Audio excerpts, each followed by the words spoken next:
धर्म प्रेमी भाइयों एवं सुशील बहनों, एक बार एक शिष्य गुरु की सेवा में पहुंचा और गुरु से प्रश्न पूछा कि गुरुदेव, जीवन जीने का ढंग कैसा होना चाहिए। क्या पूछा?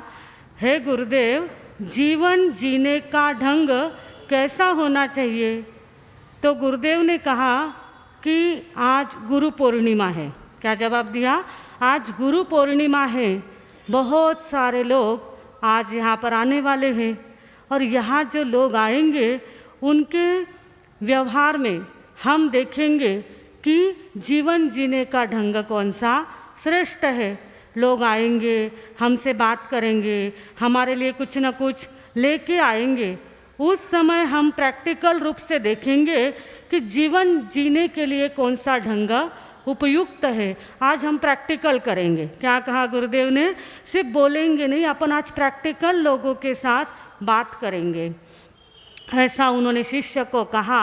शिष्य भी गुरु के पास बैठ गया और उतने में क्या हुआ कि एक व्यक्ति गुरु चरणों में पहुंचा। देखो, कहते हैं अगर गुरु चरणों में जाना है, परीक्षा हो रही है, एक एक व्यक्ति की परीक्षा गुरुदेव लेने वाले थे और जीवन जीने का ढंग कैसा हो इसका उसको प्रैक्टिकल उदाहरण देने वाले थे। तो इधर गुरुदेव की सेवा में एक व्यक्ति पहुंचा। कहते हैं अगर किसी राजा के पास जाना है, अभी राजा तो नहीं रहे पर कोई अधिकारी पुरुष के पास हमें जाना है, तो कोई बीमार है उसके पास अगर हमें जाना है और गुरु के पास अगर हमें जाना है तो कभी भी खाली हाथ नहीं जाना चाहिए। क्या कहा? राजा, गुरु और बीमार, इनके पास जब भी हम जाते हैं ना तो कुछ न कुछ साथ में लेके जाना होता है और उनके चरणों में अर्पित करना होता है। तो आज गुरु पूर्णिमा थी, बहुत सारे लोग क्या कर रहे थे, गुरु के दर्शन के लिए आ रहे थे और एक भक्त ने क्या किया कि बहुत सारे फल मिठाइयाँ लेके आया और गुरु चरणों में वहाँ पे रख दी। जैसे ही गुरु चरणों में उसने फल और मिठाइयाँ रखी तो गुरु ने क्या कर दिया, उस भक्त की तरफ पीठ कर दी, उस भक्त की तरफ पीठ कर दी और उसने लाया हुआ जो मिठाई है, जो उसने फल लाए हैं, वो खाने लग गए और उस भक्त की तरफ उन्होंने बिल्कुल भी ध्यान दिया नहीं। वो भक्त एकदम अंदर में क्रोध भरने लग गया, क्रोधित होने लग गया कि अरे ये कैसे गुरुदेव है, मैं इनके लिए फल लाया, मिठाइयाँ लाई, ये फल और मिठाइयाँ खाने लग गए और जिसने मैंने जो लाई है उसकी तरफ तो इनका ध्यान ही नहीं है। वो एकदम क्रोध से भर गया और बड़बड़ाता हुआ वहाँ से निकल गया। तो गुरु तो परीक्षा ले रहे थे एक एक व्यक्ति की कि व्यक्ति कितने जल्दी क्रोध में आ जाता है, कितने जल्दी उसका व्यवहार बदल जाता है, ये सब प्रैक्टिकल वो देख रहे थे। तो जैसे ही वो व्यक्ति चला गया तो गुरु ने शिष्य से पूछा कि वो व्यक्ति खुश था क्या? क्या पूछा? वो व्यक्ति खुश था क्या? तो शिष्य ने कहा बिल्कुल भी खुश नहीं था, वो तो क्रोध से भर गया था और बड़बड़ाता हुआ यहाँ से निकल गया कि मैंने तो फल लाई, मिठाइयाँ लाई, वो तो खाली, पर मैं जिसने लाई उसकी तरफ तो गुरु ने देखा भी नहीं। इस तरह से वो बड़बड़ाता हुआ यहाँ से निकल गया। तो गुरु ने शिष्य को कहा कि जीवन जीने का ये ढंग नहीं है, क्योंकि हमें क्या सीखना है? जीवन जीने का ढंग।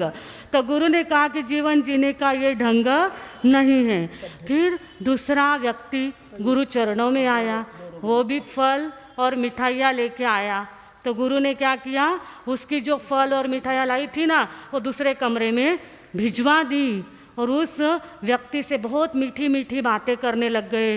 तुम कैसे हो, तुम्हारा परिवार कैसा है, घर में सब कुछ तो अच्छा है, तुम्हारे बच्चे पढ़ाई कर रहे कि नहीं कर रहे हैं, बच्चों को पढ़ाना चाहिए, इस तरह मीठी मीठी बातें कर रहे हैं। और उसने जो लाया था उसकी तरफ उन्होंने क्या कर दिया, ध्यान ही नहीं दिया और कहा भी नहीं कि देखो तुमने इतना लाया, ऐसा वैसा कुछ भी नहीं कहा।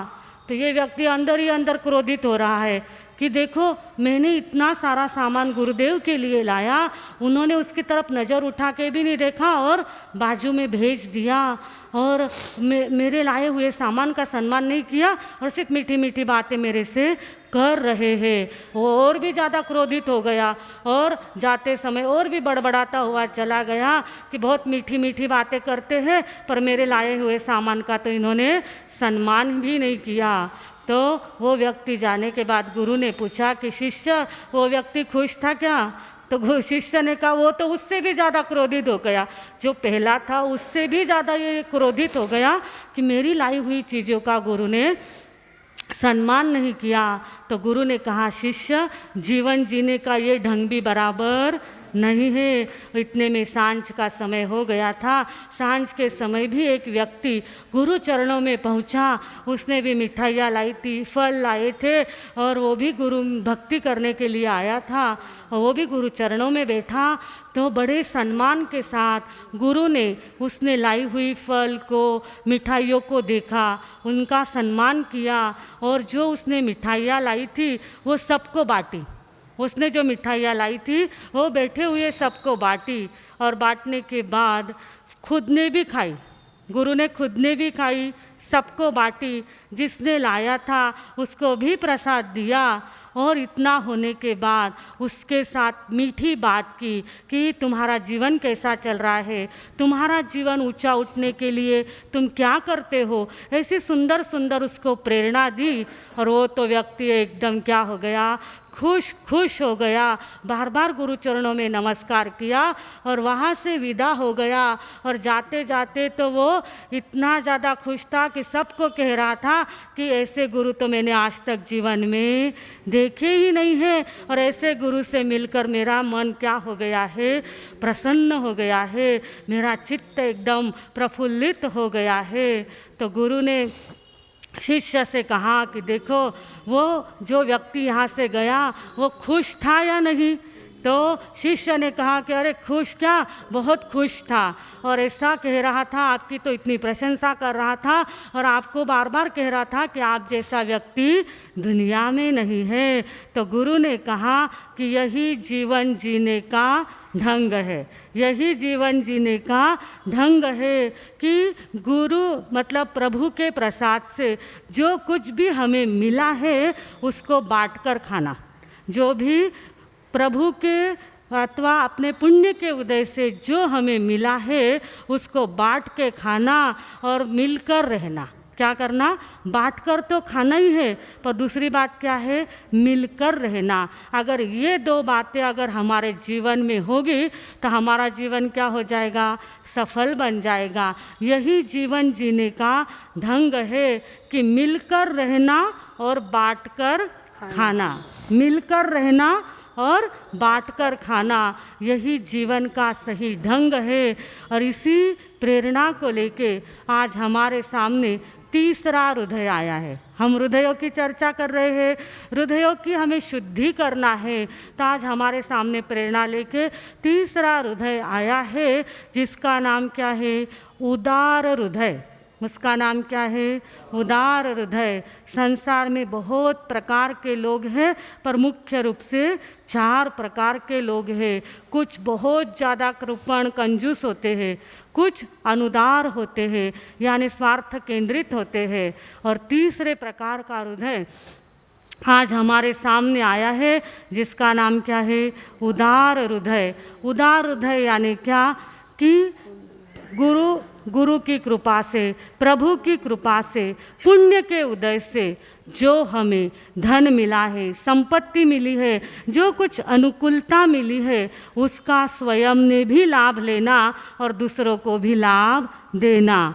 यानी स्वयं भी खुश रहना, दूसरों को भी खुश रखना, स्वयं भी हंसना और दूसरे को भी हंसाते रहना, स्वयं भी आनंद में रहना और जो अपने संपर्क में आए उनको भी आनंद देने की कोशिश करना।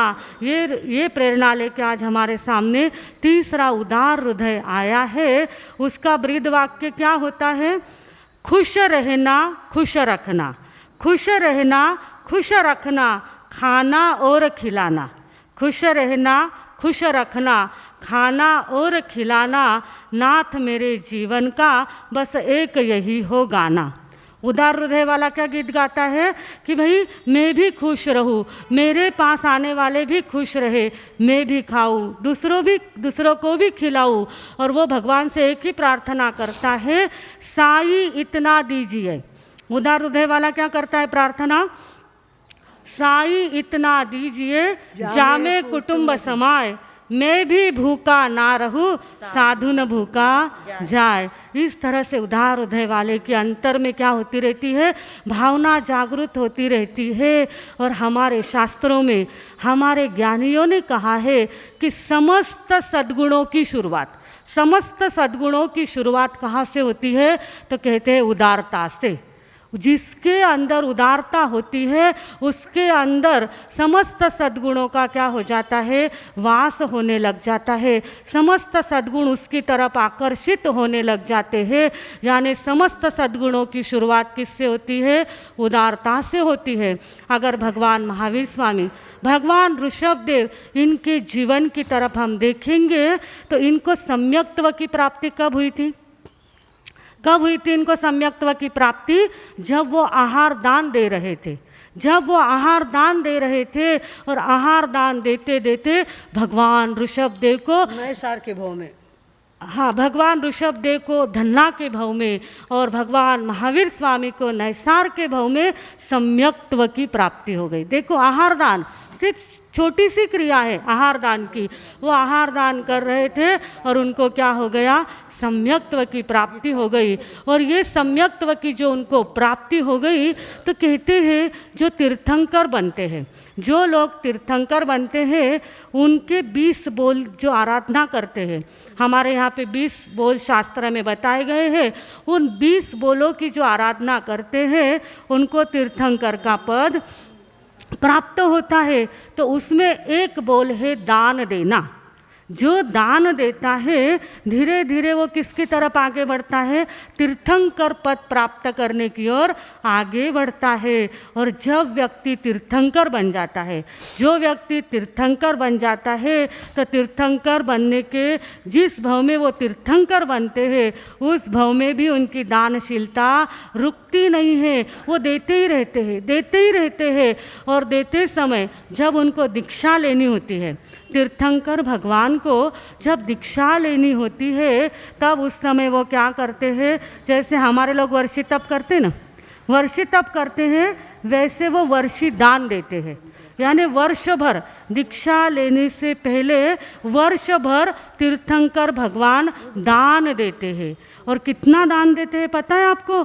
पूरे वर्ष में 3 अरब 88 करोड़ 80 लाख इतना दान हर तीर्थंकर अपने जीवन में करता है। और फिर जाके वो क्या करते हैं, दीक्षा लेते हैं। यानी हमारे तीर्थंकर भगवंतों से ये दान की परंपरा शुरू हुई है। उदारता का एक अंग क्या है, दान देना। हमारा हृदय अगर उदार है, वो किससे हमें पता चलता है कि जब समय आता है तब आप देते हैं, आपके हाथ से जब छूटता है तब जाके आप क्या कहलाते हैं, उदार हृदयी कहलाते हैं। तो ये जो दान देना होता है, दानशीलता जो होती है, ये किसी किसी में जन्मजात होती है।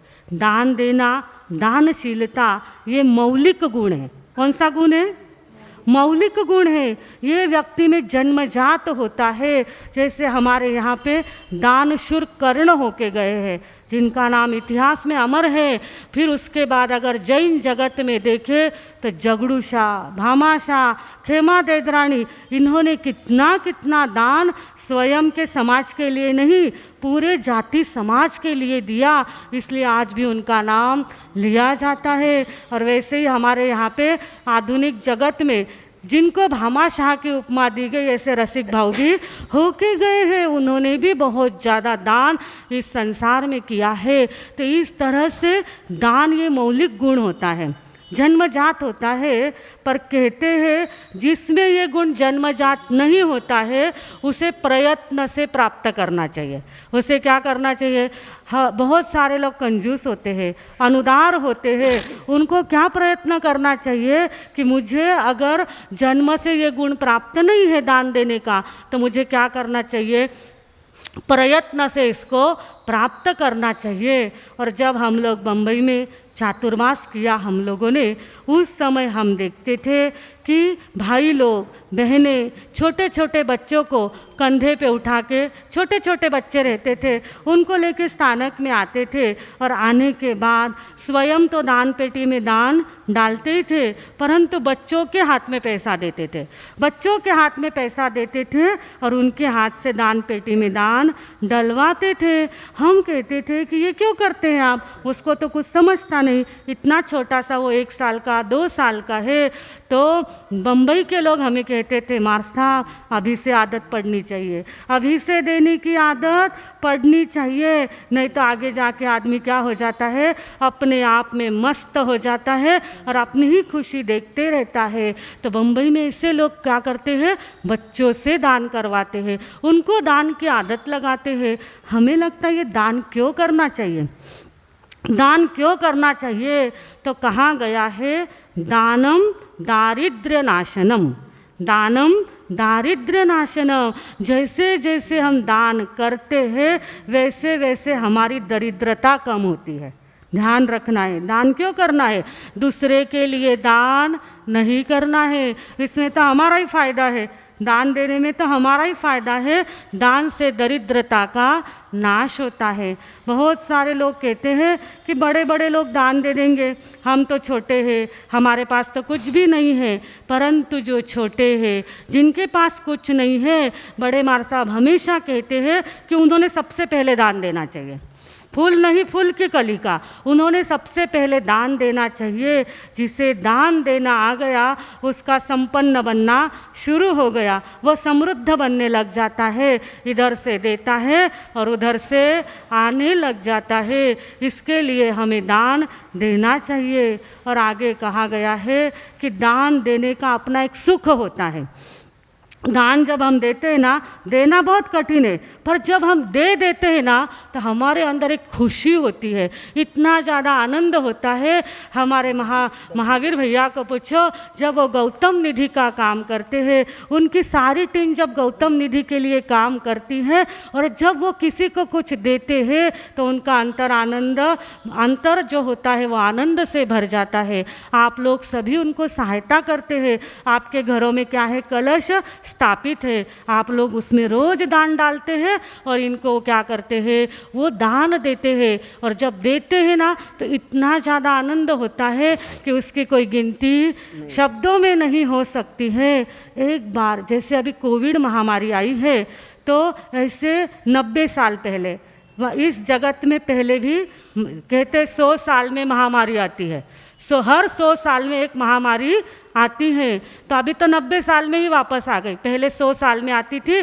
हमारा पाप या हमारे इतने ज़्यादा कुछ वाइब्रेशंस खराब हो गए हैं कि 90 साल के पहले ही महामारी वापस आ गई है। जब पहले एक बार महामारी आई थी तो उस समय स्पेन में बहुत सारे लोग मर रहे थे, स्पेन में बहुत सारे लोग मर रहे थे। तो उस समय एक महात्मा वहाँ पे थे, उन्होंने देखा कि लोगों की हालत बहुत ख़राब है, लोगों की हालत इतनी बिगड़ रही है, इनको खाने के लिए नहीं है, कपड़े नहीं है, इनके घर अनाथ हो गए हैं, अनाथ बच्चे इधर उधर घूम रहे हैं। मैं भले ही मेरे पास कुछ नहीं है, पर मैं लोगों से मांग के लाऊंगा और इन लोगों की जो दुख दर्द है उसको मैं दूर करूंगा। तो वो जो महात्मा थे अपने आश्रम से बाहर निकले, पूरे गांव में वो घूमने लग गए, लोगों को कहा कि दान दो, दान दो, लोग बहुत ज़्यादा पीड़ित हैं और आपके पास है तो आप पीड़ित लोगों की सेवा करो। इस तरह से जब महात्मा गांव में घूमने लग गए तो लोगों ने उनको धन दिया, दान दिया, और महात्मा ने क्या किया, उससे कपड़े लाए, अनाज लाया, और जो जो लोग पीड़ित थे उनको वो बांटने का काम करने लग गए। पर बांटते समय उन्होंने देखा कि हमारे पास जितना है ना उससे ज़्यादा हमें चाहिए, क्योंकि लोग बहुत पीड़ित हैं और हमारी सहायता तो बहुत कम पड़ रही है, हमें तो और ज़्यादा चाहिए। वो और ज़्यादा मांगने के लिए लोगों के पास गए, लोगों ने दिया, वापस भी दिया, पर वो भी क्या हो गया, कम पड़ने लग गया। तो महात्मा ने एक युक्ति सोची। उस स्पेन में, उस गांव में एक बहुत बड़ा धनी रहता था, बहुत धन उसके पास था, पर वो इतना कंजूस था कि वो खुद भी खाता नहीं था, सिर्फ जमा करके रखता था। तो ये जो महात्मा थे वो वहाँ पे गए, उन्होंने कहा कि देखो, मर जाऊँ मांगू नहीं, मर जाऊँ मांगू नहीं अपने तन के काज। महात्मा ने क्या सोचा, मैं मांगने जा रहा हूँ, लोगों से मांग रहा हूँ, मुझे तो कुछ भी चाहिए नहीं, मर जाऊँ मांगू नहीं अपने तन के काज, पर परमार्थ के कारण मोहे न आवे लाज। अगर मुझे परमार्थ करना है तो मुझे 10 बार भी लोगों के पास जाना पड़ा तो मुझे क्या करना चाहिए, लाज नहीं रखनी चाहिए। और वो महात्मा उस कंजूस के पास पहुँचे और कंजूस को कहा कि देखो, मैं आपके पास मांगने के लिए नहीं आया हूँ। क्या कहा महात्मा ने, क्या कहा कंजूस को, मैं आपके पास मांगने के लिए नहीं आया हूँ, पर मेरे ऊपर एक कृपा करो। क्या कहा, मेरे ऊपर एक कृपा करो। तो बोले क्या, बोले सिर्फ मुझे क्या करो, 10,000 रुपये का एक चेक लिख के दे दो। क्या कहा, 10,000 रुपये का एक चेक लिख के दे दो, और उस पर लागे तो साइन भी मत करो, नीचे साइन करी तो चेक पास करना पड़ता है, फिर पास होता है चेक। तो बोले नीचे साइन भी मत करो, सिर्फ मुझे क्या कर दो, तुम्हारे नाम से 10,000 का एक चेक लिख के दे दो। तो उसने, कंजूस ने कहा, इससे क्या होगा? बोले डबल फायदा होगा, मैं ये चेक घर घर में लेके जाऊंगा और लोगों को कहूँगा, देखो उस महाकंजूस ने अगर इतना पैसा दान में दिया है तो आप उससे भी ज़्यादा दे सकते हैं, इतना फ़ायदा होगा, आपको तो दान देना ही नहीं पड़ेगा, और आपके नाम से लोग दान दे देंगे, उसका फ़ायदा किसको होगा, आपको होने वाला है। तो कृपा करके मुझे क्या कर दो, चेक लिख के दे दो। उसने उस कंजूस ने सोचा डबल फ़ायदा है, नाम भी हो जाएगा और देना भी नहीं पड़ेगा, चलो ये तो अच्छा सौदा है। उसने क्या कर दिया, 10,000 का चेक लिख के महात्मा के हाथ में दे दिया। महात्मा भी खुश हो गए, गांव में चले गए, और क्या करिश्मा हुआ कि लोगों ने देखा कि अरे इतना बड़ा कंजूस इतना पैसा दे सकता है तो हम उससे भी ज़्यादा देंगे। और देखते ही देखते इतनी बड़ी धनराशि महात्मा को मिल गई कि महात्मा खुश हो गए। और जब शाम का समय हुआ तो वापस चेक लेके किसके पास आए, उस कंजूस के पास आए कि भाई तेरा ये चेक वापस तुझे देता हूँ, और तेरे चेक ने तो आज कमाल कर दिया, मुझे तो जितना धन चाहिए था उससे भी ज़्यादा मिल गया। उस कंजूस ने कहा कि नहीं, ये चेक अब मुझे नहीं चाहिए, ये धन, ये चेक, अब इस पर मैं साइन करता हूँ, अब इस चेक में तो मैं आपको साइन करता हूँ और वापस आपको देता हूँ, क्योंकि तो महात्मा ने कहा कैसे, तुम्हारी भावना कैसे बदल गई? तो उस धनपति ने कहा कि अरे क्या बात कहूँ आपको, जैसे ही मैंने आपको चेक लिख के दिया, आप घर घर में गए, मेरा चेक दिखाया लोगों को, तो सवेरे से शाम तक अभी तक तो मुझे इतनी ज़्यादा बधाइयाँ मिल गई है, इतने ज़्यादा प्रशंसा के पत्र मिल गए हैं, और इतना ज़्यादा मुझे लोग सराहना कर रहे हैं, मेरी प्रशंसा कर रहे हैं। और उस प्रशंसा को सुन कर मेरा मन तो इतना गदगद हो गया है कि अरे मैंने तो सिर्फ चेक लिखा, साइन भी नहीं की, तो इतना ज़्यादा खुशी मुझे मिल रही है, तो मैं सच में दान कर दूंगा तो मुझे कितनी खुशी मिलेगी। महात्मा ये 10,000 तो आप ही रखो, और इसके बाद और एक चेक लिख के देता हूँ। क्या कहा, और एक चेक लिख के देता हूँ, और एक 10,000 का चेक मैं आपको देता हूँ, ये भी मेरी तरफ से क्या कर देना, परोपकार में लगा देना। क्योंकि दान देने से, सिर्फ मैंने चेक लिखा तो मुझे इतनी खुशी हुई, तो सच में मैं जब दान दूंगा तो मेरी खुशी कितनी बढ़ जाएगी। तो ये दान का एक सुख होता है, दान देने का ये सुख होता है, और जो उदार हृदय होता है वही क्या कर सकता है, दान कर सकता है। तो हमें आज का हृदय यही प्रेरणा देने आया है कि अगर हमें उदारता का गुण है तो वो बहुत ही बड़ी बात है, पर अगर नहीं है तो हमें क्या करनी चाहिए, आज से आदत लगानी चाहिए। उदार बनने के लिए हम क्या करें, ज़्यादा कुछ नहीं करना है, सिर्फ आपके द्वार पर अगर कोई आया, अगर आपके द्वार पे कोई आया तो उसे सिर्फ ना नहीं कहना। अगर आपके पास ज़्यादा नहीं है, आपको देने की भी इच्छा नहीं है, पर फूल नहीं, फूल की कलिका देके उसको विदा करो। पर आपके द्वार पे जो आया है उसको कभी मना मत कहो। नानक शब्द बना है ना, हमारे नानक होके गए, वो यही प्रेरणा देते थे कि ना न कह, किसी को भी मना मत करो, किसी को भी मना मत करो, देते रहो तो आते रहेगा। देते रहो तो आते रहेगा।